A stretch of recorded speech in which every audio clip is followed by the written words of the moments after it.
नमस्कार. कर्मण्ये वाधिकारस्ते मा फलेषु कदाचन या कृष्णवचनाप्रमाणे माळेगावच्या पूर्व मुख्याधिकारी स्मिता काळे यांनी अथक परिश्रम घेत नव्याने निर्माण झालेल्या माळेगाव नगरपंचायतीच्या दूरगामी विकासाची पायाभरणी केली.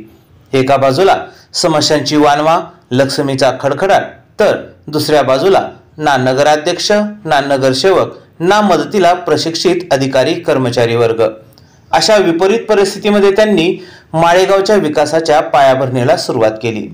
कर्मचाऱ्यांना नगरपंचायतीच्या एबीसीडी पासून सर्व काही शिकवण्याचं महादिव्य त्यांनी पार पाडलं. वेळप्रसंगी हातात झाडू खुरपं घेऊन स्वच्छता मोहीमही राबवली.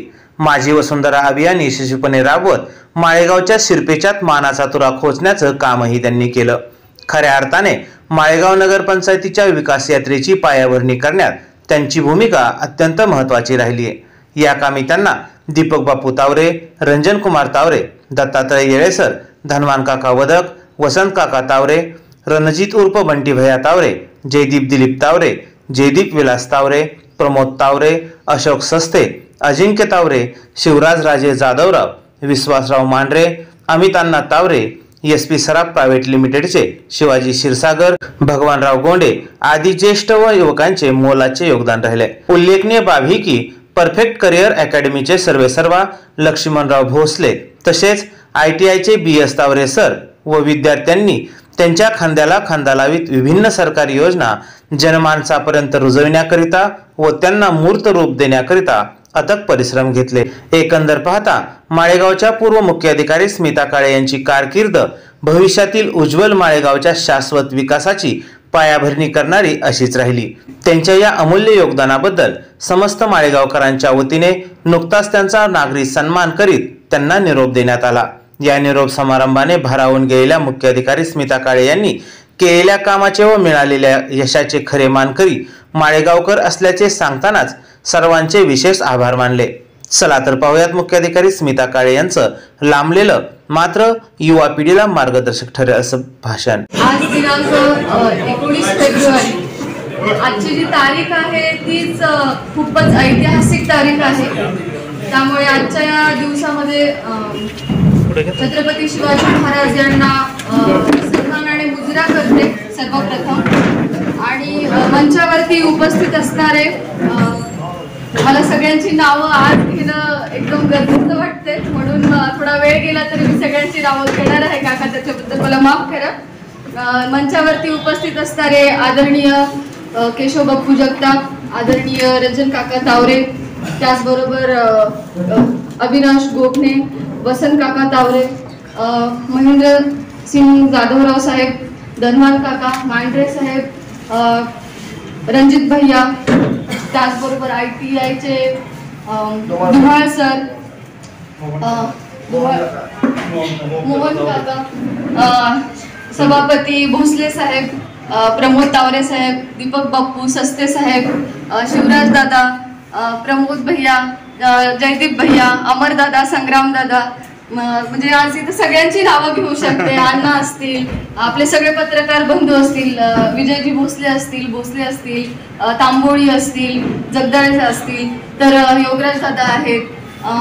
तर हे गाव म्हणजे सगळ्यांना सर्वप्रथम नमस्कार. गोंडे भाऊ आहेत. थोडंसं भाऊक झाल्यासारखं झालंय मला. आणि 2-2.5 वर्षात काम करताना जेवढी भीती वाटली नाही तेवढी तुमच्या सगळ्या कौतुकाने मला आज भीती वाटली बायसवरती उभा राहताना. पण तुम्ही दिलेल्या सगळ्या प्रेमाबद्दल खूप खूप म्हणजे आयुष्यभर मी तुमची ऋणी आहे. आणि आज शेवटचं माळेगावमध्ये मी बोलणार असल्यामुळे थोडंसं जास्त बोललं तरी काही चूक भूल झाली तर माफ करा. तर जेव्हा 30 मार्च 2021 रोजी आपली स्थापना झाली आणि 9 सप्टेंबर रोजी मी चार्ज घेतला, आधीच्या ठिकाणी एकदम एस्टॅब्लिश्ड एन्व्हायरमेंट होतं. एक नाव चुकून राहिलं माझं, आमचे आदरणीय गुरु मोरोकडे साहेब आहेत पंचावरती. तर अशा सिनियर्स लोकांनी जे काही मार्गदर्शन केलं त्याच्यामुळे पहिली 5 वर्ष काम चांगलं करता आलं. आणि जेव्हा माळेगावमध्ये मी शनिवारी आले होते 7 तारखेला, तेव्हा चार्ज नव्हता घेतला आणि आपल्या वेशेवरती मोठा बोर्ड होता, ग्रामपंचायत माळेगाव बुद्रुक. पहिल्यांदाच मला असं वाटलं आता मी गॅझेटेड ऑफिसर वरून एकदम ग्रामसेवक झाले आहे. मग सगळ्यात पहिल्यांदा तो बोर्ड काढून टाकला. म्हटलं आता आपलं ग्रामपंचायतचं नगरपंचायत झालेली आहे. आणि ग्रामस्थ जेव्हा यायचे नगरपालिकेमध्ये मला भेटायला, तेव्हा फोन आला की म्हणायचे मी ग्रामपंचायतमध्ये आहे, पंचायतमध्ये आहे. मग मी हटकून सांगायचे आता हे ग्रामपंचायत नाहीये, नगरपंचायत आहे. पहिलं 1 वर्ष आमचं तर ह्या दुविधेतच गेलं की हे ग्रामपंचायत पुन्हा होणार आहे का नगरपंचायत कंटिन्यू राहणार आहे. त्यामुळे तो पण खूप मोठं एक आव्हान होतं. तुम्ही आता सगळं कामाचं कौतुक सांगितलंच, पण हे सगळं काही मी एकटी करू शकले नाही. अर्थात सगळ्यांची साथ मला होती. माझी थोडी कौटुंबिक पार्श्वभूमी पण गावाकडची आहे, त्याच्यामुळे मला इथं काम करताना माझ्या गावात काम करते असं वाटायला लागलं. म्हणजे तुमच्या सगळ्यांकडे बघून मला कधी असं वाटलं नाही की तुम्ही परके आहात. तुमची सगळ्यांची मुलगी आहे, बहीण आहे, असा भाव नेहमी माझ्या मनात यायचा. म्हणजे कधी पण बंटी भैया असतील, शिवराज दादा असतील, जयदीप भैया असतील, हे प्रमोद भैया असतील, अण्णा असतील, हे सगळे आले की म्हणायचे मॅडम तुम्ही कधी पण आवाज द्या, आम्ही तुमच्या पाठीमागे भावासारखे उभे आहोत. आणि मग धीर वाढायचा की ठीक आहे, थोडा आपला विरोध होईल, थोडं काम कमी जास्त होईल, पण या सगळ्यांचा आपल्यावरती विश्वास आहे, प्रेम आहे. आणि त्यामुळे काम करायला म्हणजे सर्व्हिस म्हणून मी 2.5 वर्ष कधीच काम केलं नाही बघ. म्हणजे मला नेहमी माळेगाव हे आजही माझं गाव असं हक्काने वाटतं. काम झालं माझ्याकडून, मी स्वतः केलं नाही असं पण म्हणायला हरकत नाही. सगळी व्यवस्था बसवायची होती, पूर्ण डॉक्युमेंट्स नव्हते, ते सगळं क्रिएट करायचं होतं. आमचे नगरपालिकेचे कर्मचारी पहिल्यांदा मला एकदम घाबरायचे आणि थोडंसं मग त्रासून पण जायचे. मॅडम सारख्या रागवतात. मग हळूहळू मला लक्षात यायला यांना रागून उपयोग नाही आहे, आपण यांना समजून घ्यायला लागेल. मग अगदी बाराखडी सारखी सगळी नोटशीट लिहायला सुरुवात केली, त्यांना दिली. 4-5 ऑपरेटर पहिल्यांदा पळून गेले कारण आमच्याकडे पेमेंटला पैसे नसायचे. त्याच्यात ते इलेक्शनचा पण विषय आला. मग विवेक थोडा आमच्याकडे जॉईन झाला, त्याला थोडी नगरपालिका माहिती होती. मग मला थोडासा आधार वाटायला लागला की एक तरी माणूस आहे त्याला नगरपालिका थोडीफार माहिती आहे. आणि त्याच्यामुळे मग थोडं हळूहळू काम करायला सुरुवात केली. आणि अर्थातच दादांचा, साहेबांचा, ह्या सगळ्यांचं मार्गदर्शन होतं. सगळ्यात पहिल्यांदा घनकचऱ्याचं काम करायचं होतं, पण गाड्या होत्या, गाड्या बिघडलेल्या होत्या. आणि मग आदरणीय साहेबांना जाऊन भेटले. साहेबांनी ताबडतोब मला त्यांच्या खासदार फंडातून 3 गाड्या भेट दिल्या आणि मग कामाला सुरुवात केली. त्याच्यानंतर दादांना सांगितलं की घनकचरा व्यवस्थापनचं काम करायचं. दादांनी जागा आणि सगळं माझं प्रेझेंटेशन 10-15 मिनिट ध्यान देऊन ऐकलं आणि मला म्हणले ठीक आहे तुम्ही आता पुढे जा. आणि मग घनकचरा व्यवस्थापनसाठी 1 वर्ष लागलं आम्हाला जागा मिळवायला. जागा आपली स्वतःची होती, पण तरी सुद्धा त्याची एक व्यवस्थापन कमिटी असते आणि कुठली पण गोष्ट शून्यातून निर्माण करायची म्हणल्यानंतर थोडासा त्रास होतो. 1 वर्षानंतर जागा आपली झाली. त्याला कंपाऊंड वॉलचं एस्टिमेट केलं, टीएस घेतली. टीएसला भरायला पैसे नव्हते, एमजेपीला 1% पैसे भरायला लागतात. पण दादांना सांगितलं, त्यांनी एमजेपीला सांगितल्यामुळे ती फी थोडी आपल्याला उसने पैसे घेतले आपण असं म्हणायला हरकत नाही. आणि टीएस आपल्याला ती प्राप्त होऊन प्रशासकीय मान्यतेला आपला प्रस्ताव सादर झाला. त्याला प्रशासकीय मान्यता पण आता मिळालेली आहे. स्मशानभूमीचा आपण एक प्रकल्प तयार केला, त्याचं सौंदर्यीकरण जे काही करायचंय ते.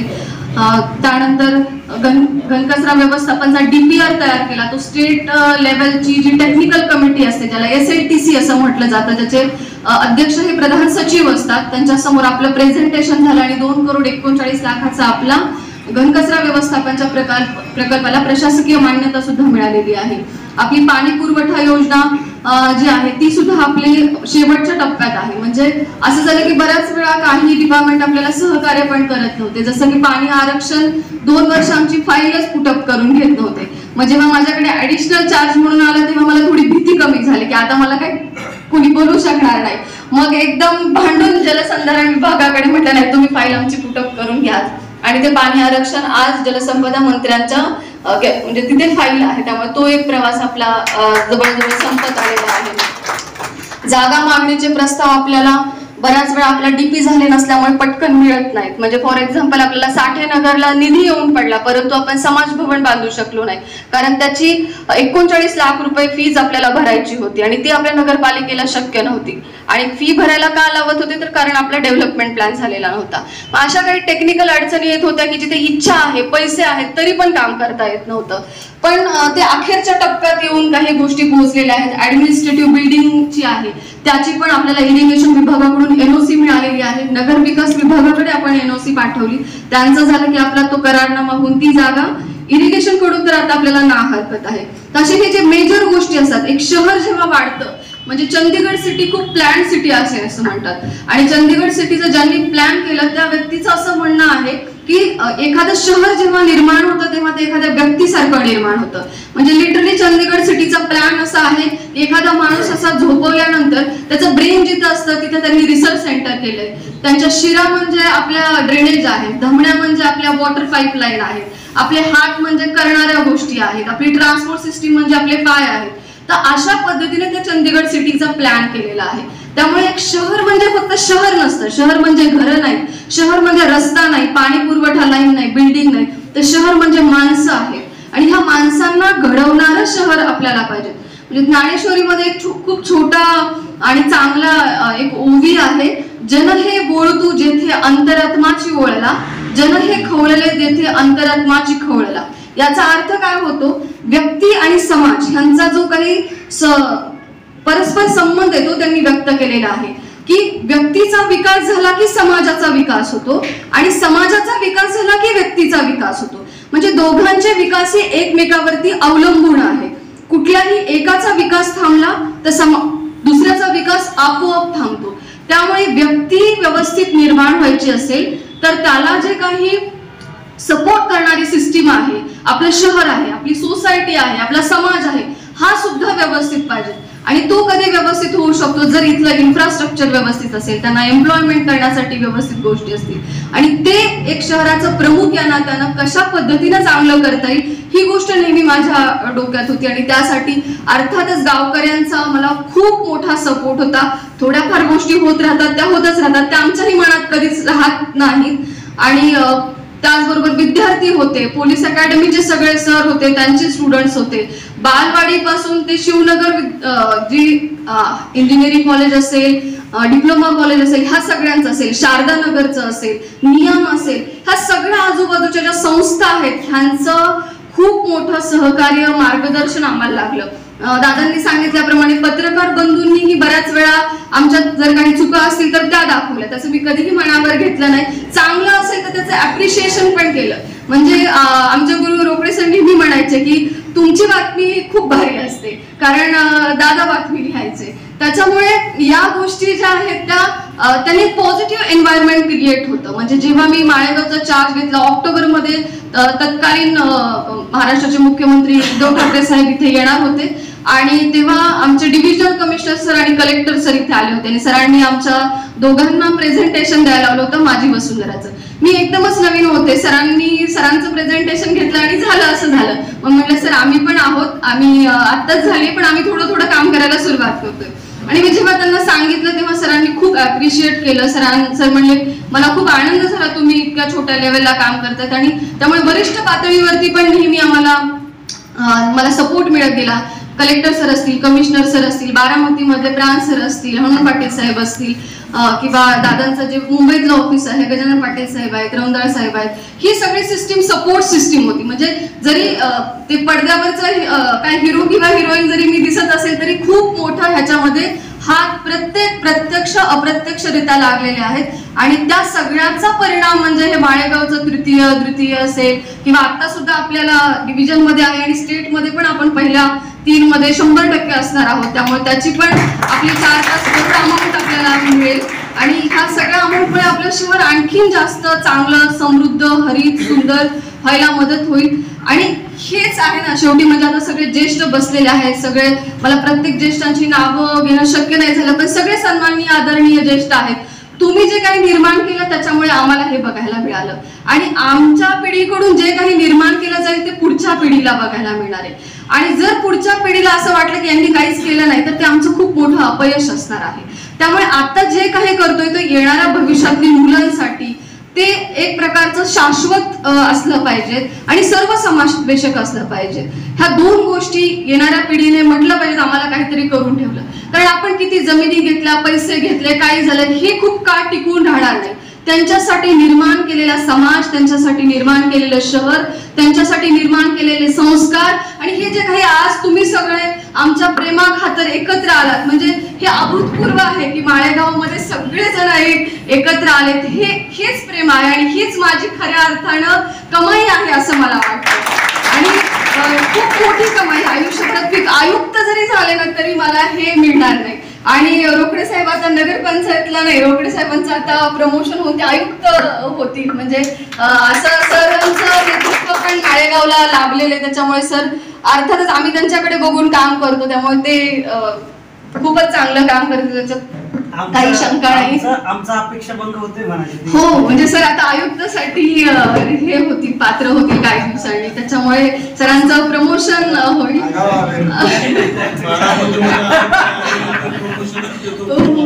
तर हे सगळं माळेगावचं आपलं RTS केलं, म्हणजे आता आपल्याला आपला मृत्यू दाखला, जन्म दाखला, कर भरणं, ना हरकत, no due certificate, marriage certificate, हे सगळं आपण घर बसल्या काढू शकतो. तुम्हाला नगरपंचायत मध्ये ऍक्च्युली जाण्याची सुद्धा गरज नाही. आपली स्वतःची आपण वेबसाईट डेव्हलप केलेली आहे.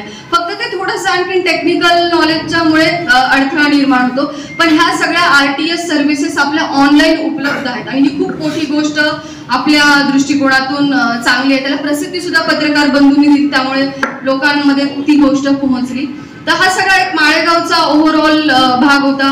जे काही करता आलं ते केलं, जे काही नाही करता आलं ते माझ्यामुळे झालं नाही असं मी म्हणते, आणि जे केलं ते तुमच्यामुळे झालं, हे शक्य झालं. आदरणीय काका असतील, बाप्पू असतील, आदरणीय भाऊ असते, तब्येत बरी नसल्यामुळे येऊ शकले नाही, पण त्यांचाही मला खूप सपोर्ट मिळाला.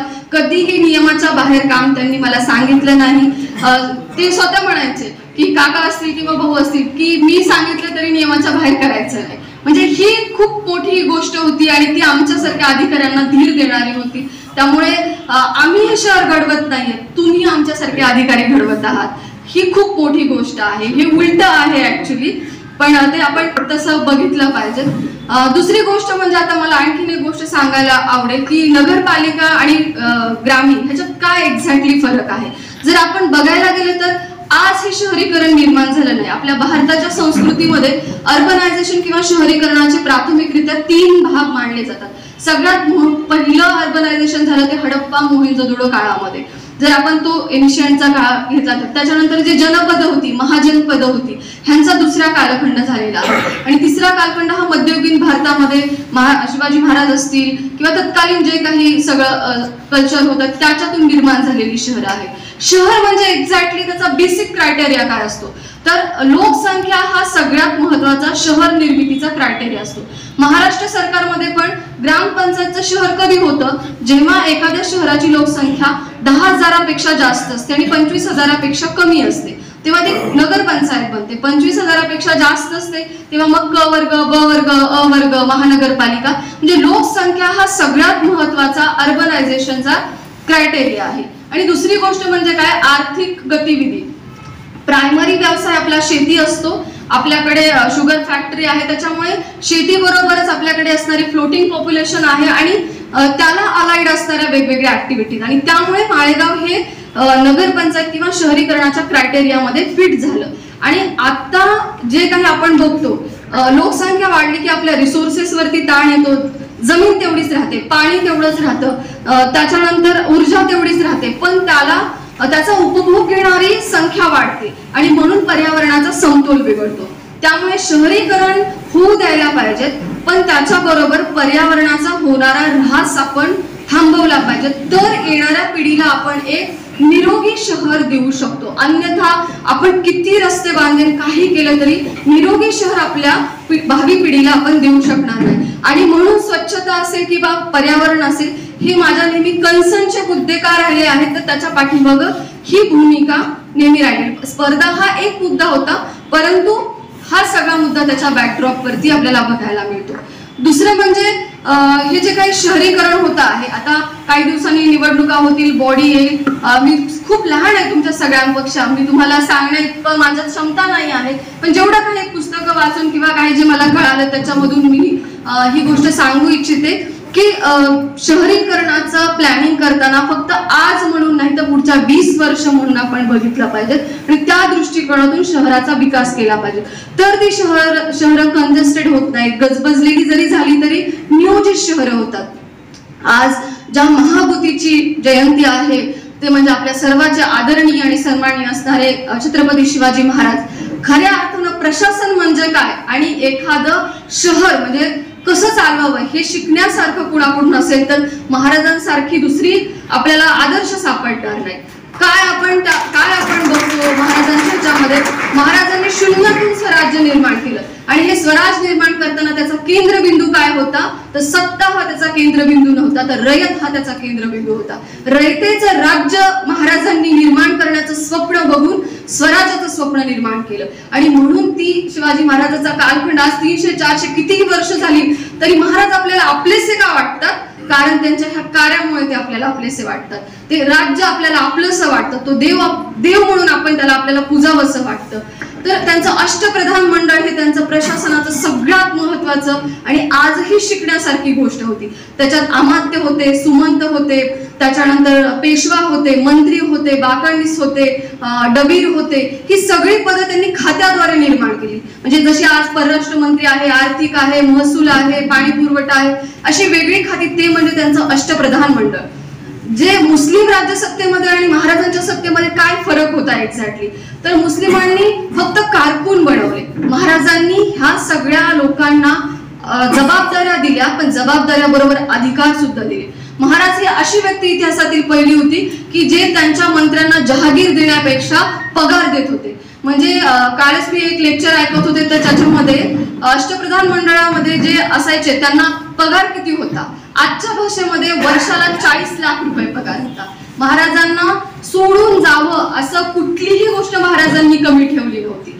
त्याच्यामुळे ही माणसांना जबाबदाऱ्याबरोबर त्यांनी अधिकार दिला, विश्वास सोडला आणि त्यांच्याकडून काम करून घेताना ही म्हणजे मला नेहमी प्रश्न पडतो की तानाजी मालुसरे असतील, बाजीप्रभू देशपांडे असतील, बाजी पासलकर असतील, ही सगळी लोक स्वराज्यासाठी जीव देण्यासाठी का तयार झाली असतील। आज आपण बघतो एकमेकांना चहा पाजताना आपण विचार करतो आणि ह्या लोकांनी सगळं आपल्या घरादारावरती तुळशीपत्र ठेवून का लढली असतील, एवढं देशप्रेम निर्माण कसं झालं असेल, तर बेसिकली तो राजा तसा होता की आपला जरी जीव गेला तरी आपल्या पाठीमागचं जे कुटुंब आहे त्याला आपला राजा कधी पण वाऱ्यावर सोडणार नाही, ही भावना त्यावेळेस त्या लोकांच्या मनामध्ये होती आणि त्याच्यामुळे त्यांनी स्वराज्यासाठी जीव सुद्धा देणं पत्करलं आणि म्हणून अशी माणसं निर्माण केली। म्हणजे एक जपानमधले लेखक आहेत त्यांनी असं म्हटलेलं आहे, तुम्हाला 30 वर्षाचा प्लॅन करायचा असेल तर तुम्ही झाडं लावा आणि तुम्हाला 100 वर्षाचा प्लॅन करायचा असेल तर तुम्ही माणसं लावा, म्हणजे माणसं पेरा। जर आपण आज ती बीज पेरली तर ती आपल्याला 100 वर्षानंतर मिळतात आणि म्हणून महाराजांनी राज्य तर निर्माण केलं पण माणूस सगळ्यात महत्वाचा जपला, त्यांचं नातं जपलं, त्यांच्यासाठी नेहमी उभा राहिले आणि म्हणून तो आपल्याला आपलंसं वाटतो। आणि प्रशासन कसं असावं हे आम्ही महाराजांना समोर ठेवून आम्हाला शिकता आलं किंवा आपल्या सगळ्यांनाच म्हणजे जेव्हा बॉडी सुद्धा येईल तेव्हा हे सगळ्यात महत्वाची गोष्ट आहे। महाराजांचं पाणी व्यवस्थापन असेल, गड किल्ले असतील, त्याच्यानंतर त्यांचं आरमार असेल, म्हणजे हे यातली कुठलीही गोष्ट जर आपण डोळ्यासमोर घेतली तर जी दूरदृष्टी असायची, जो आशावाद असायचा, जो माणूस जोडण्याचं स्किल असायचं, महाराज म्हणजे खूप मोठे आपण त्याला असं म्हणतो मॅनेजमेंट गुरु होते असं आजच्या भाषेत आपल्याला म्हणता येतं। तर अशा पद्धतीचं आदर्श आपल्या डोळ्यासमोर आज त्यांचं जयंती असल्यामुळे ह्या सगळ्या गोष्टी मला सांगाव्याशा वाटल्या, कारण आणि पुन्हा आपण ते रिपीट कराव्या जेणेकरून आपल्याला सुद्धा काम करताना त्यांचा आदर्श निर्माण होईल। म्हणजे एक अशी गोष्ट सांगितली जे सुमंत नावाची जी व्यक्ती असायची ते पत्र व्यवहार करायचे, तर 80 प्रकारचे मायने होते पत्रामध्ये जे शिवाजी महाराजांच्या काळात लिहिले जायचे, तर त्या 80 प्रकारचे मायन्यामध्ये असलं काहीतरी निजामी भाषेत, आदिलशाही भाषेत एकदम वेगळं लिहिलेलं असायचं जे सामान्य लोकांना कळायचं पण नाही म्हणजे काय आहे। तर महाराजांनी एक वेळेस अभ्यास केला आणि म्हटले सुमंत तुमच्याकडे किती नमुने आहेत, ते म्हणले 80 प्रकारचे, म्हणजे सगळे 80 प्रकारचे मायने तुम्ही कॅन्सल करा। आणि मग जे आज आपण महाराजांबद्दल जी मोठं त्यांचं जे ऐकतो ती सगळी मायना तो नंतर एस्टॅब्लिश झाला की जो आपल्या सामान्य माणसाला समजायला लागेल। महाराजांनी भाषा जपली, महाराजांनी झाड जपलं, झाडाच्या बाबतीत पोटच्या पोरासारखं झाडाला जपलं पाहिजे असं त्यांनी संदेश लिहून ठेवलेला आहे.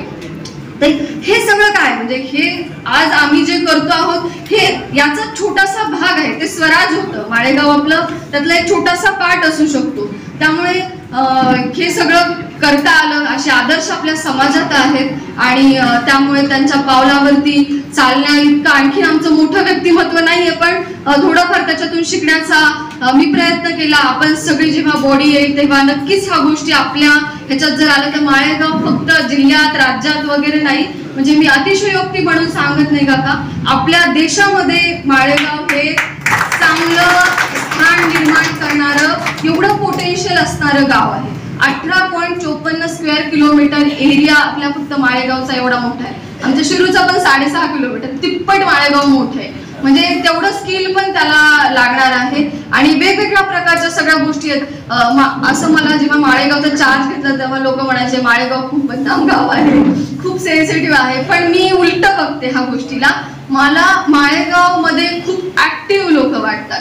सेन्सिटिव्ह म्हणण्यापेक्षा आपल्या हक्काबद्दल, आपल्या अधिकाराबद्दल, आपल्या जबाबदारीबद्दल खूप जागरूकता इथल्या सगळ्या प्रत्येक व्यक्तीमध्ये आहे आणि त्यामुळे ते थोडंसं जड वाटण्याचं सारखी गोष्ट होऊ शकते, पण तेवढं पोटेन्शियल आहे. मागच्या वर्षी आम्ही रायपूरला गेले होते तर तिथलं एक छोटंसं आपल्यासारखी नगरपंचायत आहे, देशात पहिली नगरपंचायत आहे, तिला 5 स्टार रेटिंग आहे छत्तीसगडमध्ये, तिथल्या CM साहेबांचं ते गाव आहे.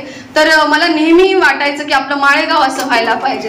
मला तितकं सगळं करता नाही आलं, पण जे काही थोडंफार केलं ते तुम्ही आणखीन खरंच देशात नेण्या इतकं काम सगळे कराल आणि सगळं जे काही बाकीच्या गोष्टी आहेत त्या दूर ठेवून सगळे असेच एकत्र आले तर म्हणजे काय आणखीन काय पाहिजे. त्याच्यामुळे हे नक्कीच अशक्य असं नाही आहे. तुम्ही आज मला इथं बोलावलं, माझे 2 शब्द ऐकून घेतले, मला सपोर्ट केला, माझ्या कधी काही चुका असतील तर त्याही दाखवल्या आणि तुमच्या सगळ्यामुळे मला एक माझं व्यक्तिमत्व घडवायला सुद्धा संधी मिळाली. तुम्ही सगळ्यांनी मला तुमच्या कुटुंबातला एक घटक समजला, अधिकारी न समजता. त्या सर्वाबद्दल मी तुमची आयुष्यभर ऋणी आहे आणि कधीही मी जरी इथली मुख्याधिकारी नसेल तरी तुम्हाला कधी वाटलं की मी काही कॉन्ट्रीब्यूट करू शकते फक्त एक माणूस म्हणून, अधिकारी म्हणून नाही, तर मी नेहमी तुमच्या हाकेसाठी म्हणजे रेडी आहे. तर त्याच्यामुळे तुम्ही कधीही बोलवा कुठल्याही गोष्टीला. मला जे शक्य माझ्या कॅपॅसिटीमध्ये जे आहे ते मी नक्कीच करण्याचा प्रयत्न करेन. पुन्हा एकदा मनापासून तुमच्या सगळ्यांचे खूप खूप आभार. पोलीस अकॅडमीचं सगळं जे आमची मुलं हे नेहमी आमचं हक्काचं ऑडियन्स, हक्काचं स्वच्छ भारतसाठी असणारे, नेहमी कॉन्ट्रीब्यूट करणारे आहेत आणि तुम्ही कधी ह्या गोष्टीला असं कमी समजू नका. ह्या गोष्टीतूनच आपलं व्यक्तिमत्व घडत असतं. नकळत तुम्ही नाही ठरवलं तरी ह्या गोष्टीचे परिणाम तुमच्यावरती दूरगामी होत असतात. त्यामुळे तुम्हाला तुमच्या पुढच्या आयुष्यात नेहमी ह्याचा म्हणजे फायदा होईल. माळेगावकरांनी खूप सहकार्य केलं, म्हणजे मी आता सांगू शकत नाही. आपले सराफ काका बसलेले त्यांनी आम्हाला बॅग दिल्या, आपले तात्या आहेत त्यांनी वेस रंगवायला पैसे दिले, बापूंनी वेस रंगवायला पैसे दिले, आपले येळे सर आहेत त्यांनी बल्ब दिले. त्याच्यानंतर मागच्या शुक्रवारी हे झाला कार्यक्रम, अजिंक्यदादांनी आम्हाला ते झाडं दिली. म्हणजे प्रत्येकाला ज्या परीनं बघता येईल. आम्हाला युवराज दादांनी बऱ्याच वेळा मिठाई लेडीज आल्या की त्यांना कार्यक्रमाला दिलेली आहे. सस्ते साहेबांनी आम्हाला झाडं दिलेली आहेत बऱ्याच वेळा. म्हणजे ज्याला जे जमेल ते आम्हाला त्यांनी दिले आणि आम्ही पण स्वीकारलं. ITIच्या लोकांनी आम्हाला हॉल नेहमी उपलब्ध करून दिला. काका काही भांडण झालं, काही टेन्शन आलं की काका हक्काचा माणूस असायचं, ते काका थोडंसं बघा जरा, त्यांना समजून सांगा, तर ते त्यांच्या स्टाईलमध्ये ते पण बोलायचे. त्याच्यामुळे हे सगळी लोक म्हणजे मला आयुष्यभर लक्षात राहतील आणि खूप खूप धन्यवाद तुमचे, खरंच मनापासून.